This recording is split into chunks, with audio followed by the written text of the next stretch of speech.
I chaired a security meeting in Nairobi in my office to assess the progress of Operation Maliza Uhalifu. And from that meeting, we came to the conclusion that the Operation Maliza Uhalifu so far has been a great success.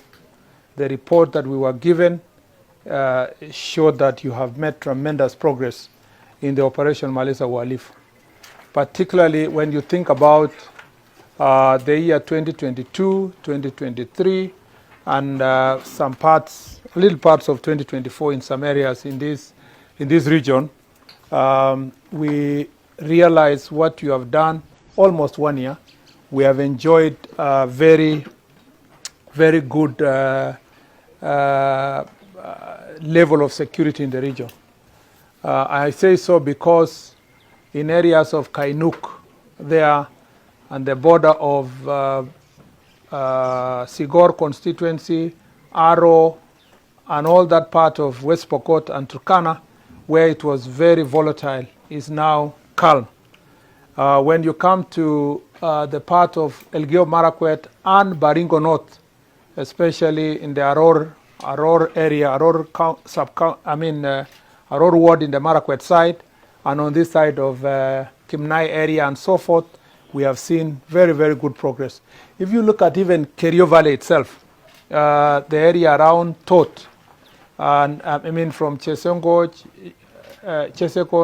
Chesongoj, all that area, there is a lot of calm. It's only that in December, where we had the problem around Tot there, Ngoron location, and Kaben, and Endo on the other side of Marakwet. Now, if you come to Baringo here, we celebrate great success, really, really great success, especially in the new sub-county of Mukutani and Marigat sub-county, where it was the epicenter in Baringo County of insecurity. I am very happy to come here at this time and tell you that all the schools in Baringo South constituency have been reopened.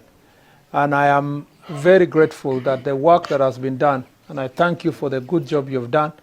Some of the few facilities that need to be completed, we are going to make sure that we complete.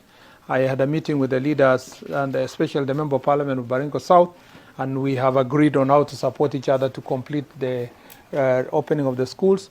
Also in this Baringo North constituency, a lot of work has been done to open the schools and to restore children to go back to school.